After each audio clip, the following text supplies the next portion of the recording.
Hello and welcome to Edututorium. Edututorium চ্যানেলে তোমাদের প্রত্যেককে স্বাগত। আজকে জেনারেল সায়েন্সের কিছু কোশ্চেন্স নিয়ে আমি লিপ্টন তোমাদের সাথে। আজকে ফার্স্ট কোশ্চেন দেখো, সংকট উষ্ণতার নিচে উপযুক্ত চাপে গ্যাস তরলে পরিবর্তিত হয় কারণ। এটা মূর্ধন্য করে নেবে, উষ্ণতার নিচে।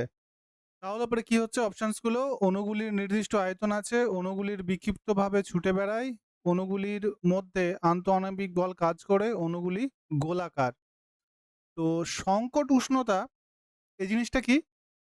দেখো, যে উষ্ণতায় মানে একটা যে ন্যূনতম যেই উষ্ণতায় বলতে পারো এটা সবচেয়ে লোয়েস্ট একটা টেম্পারেচার, যেই টেম্পারেচারটাতে কি হয়, আমি যতই চাপ প্রয়োগ করি না কেন ওই গ্যাসটা কিন্তু তরলে পরিণত হবে না। এখন যদি আমি সংকট উষ্ণতা ওপরে, হ্যাঁ, যদি করি, চাপ প্রয়োগ করি, তাহলে পরে কিন্তু ওটা তরলে পরিণত হচ্ছে না। কিন্তু সংকট উষ্ণতার নিচে যদি তাপ প্রয়োগ করি, সেক্ষেত্রে কিন্তু গ্যাসটা তরলে পরিণত হবে। এটা হওয়ার কারণটা কি? কারণটা হচ্ছে তোমার অণুগুলির মধ্যে যে আন্তঃআণবিক বল কাজ করে, এটাই হচ্ছে তার কারণ।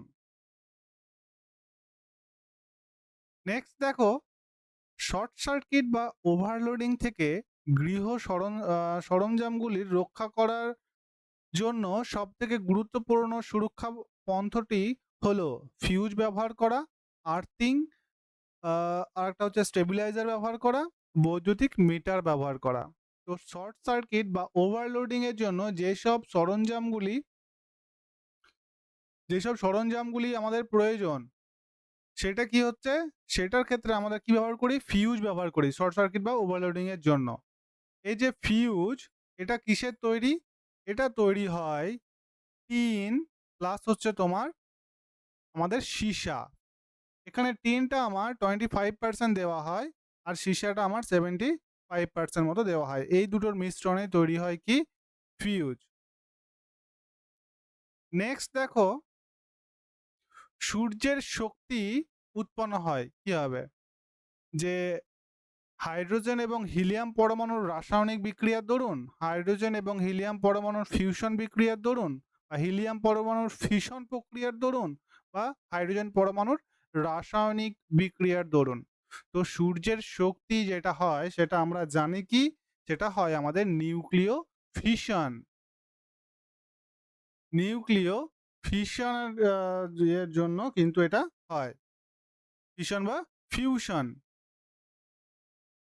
তো এটা কি হয় যে দুটি অন্য পরমাণু পরস্পর যুক্ত হয়ে কি হয়, নতুন একটা পরমাণু তৈরি করে। এটাই হচ্ছে কিন্তু ফিউশনের ব্যাপারটা।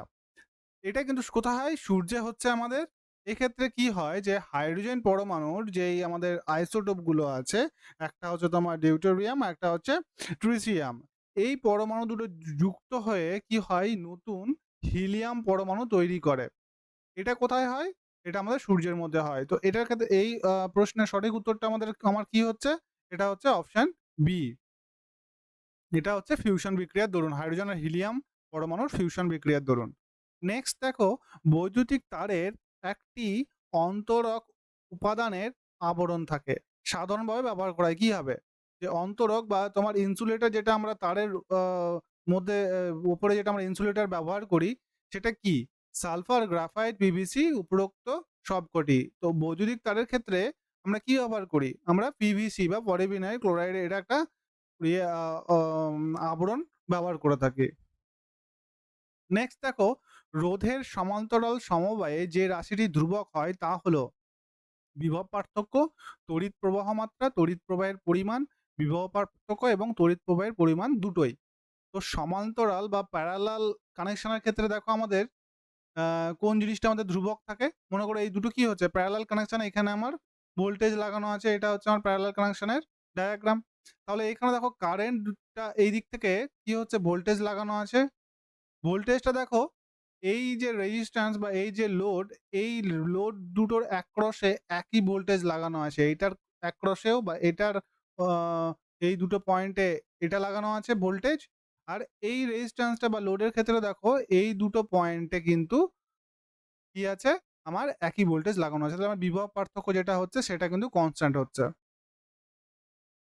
নেক্সট দেখো তেজস্ক্রিয়তার এসআই একক অ্যাম্পিয়ার ভোল্ট বেকারেল 20। তো তেজস্ক্রিয়তার এসআই একক হলো আমাদের বেকারেল। নেক্সট, একটি গ্যাসের বাষ্প ঘনত্ব 32 হলে গ্যাসটির আণবিক ওজন কত হবে? এক্ষেত্রে একটা ফর্মুলা মনে রাখা প্রয়োজন। সেটা কি? সেটা হচ্ছে যে তোমার আণবিক ওজন এটা সমান কি?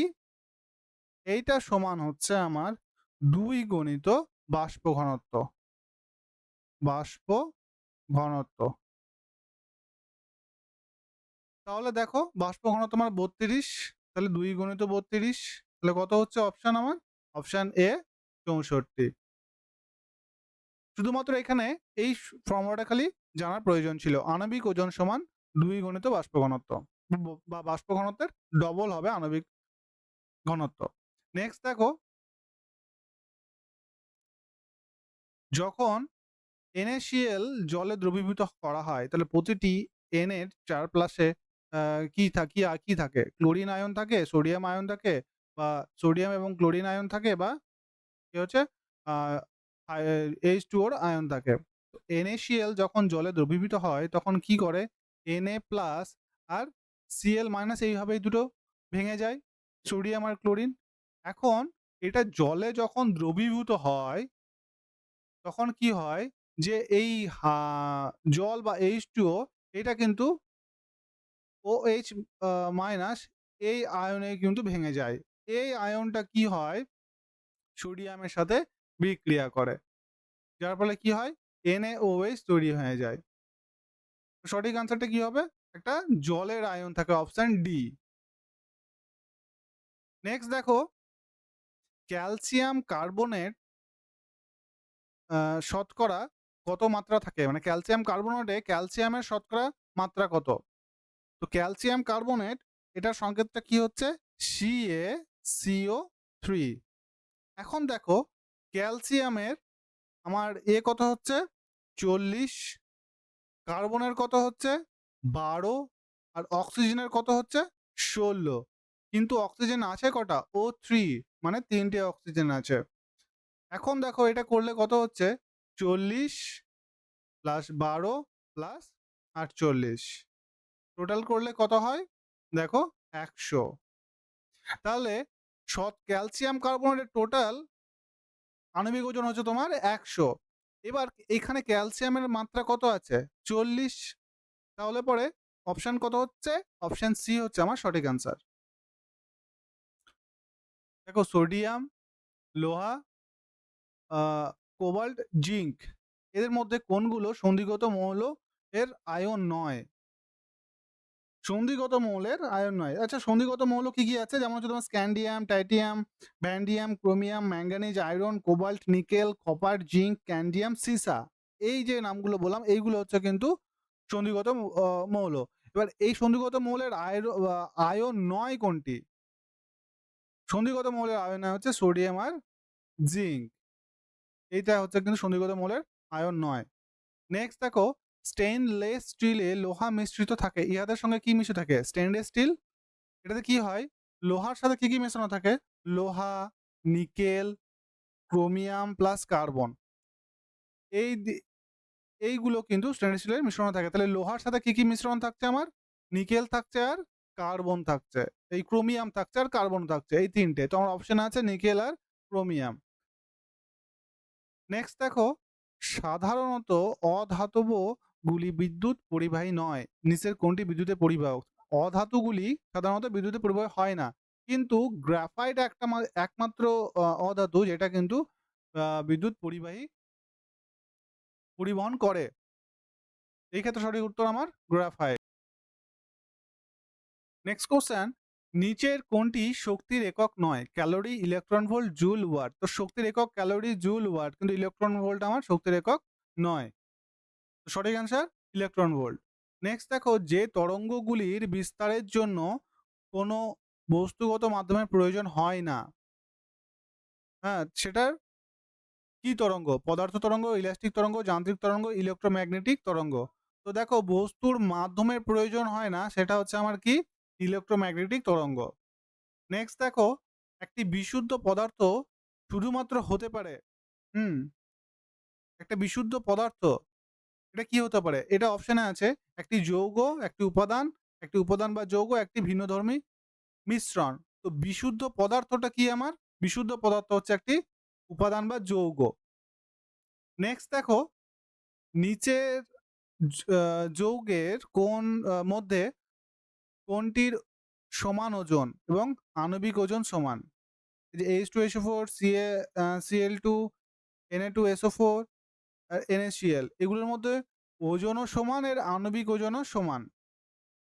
তো এটার সঠিক অ্যান্সারটা কি হচ্ছে? দেখো এখানে এটা যদি ভেঙে ভেঙে করা হয় তাহলে পরে তুমি পেয়ে যাবে। এটা সঠিক অ্যান্সারটা হচ্ছে NaCl।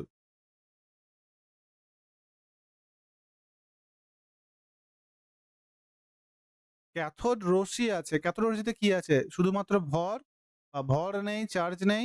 ভর এবং চার্জ উভয়েই শুধুমাত্র চার্জ। তো ক্যাথোড রশ্মি এটা হচ্ছে কি? আমার ক্যাথোডের কিন্তু কি আছে? চার্জ আছে। ক্যাথোডটা কি হয়?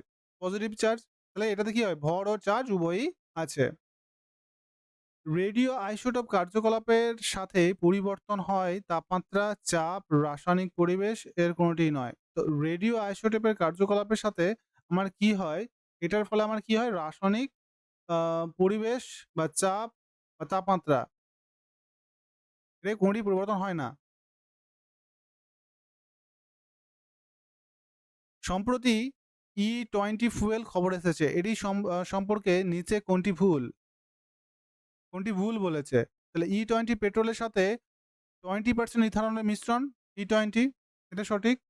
সরকারের লক্ষ্য ২০২৫ সালের মধ্যে সম্পূর্ণ 20% ইথানলের মিশ্রণ অর্জন করা।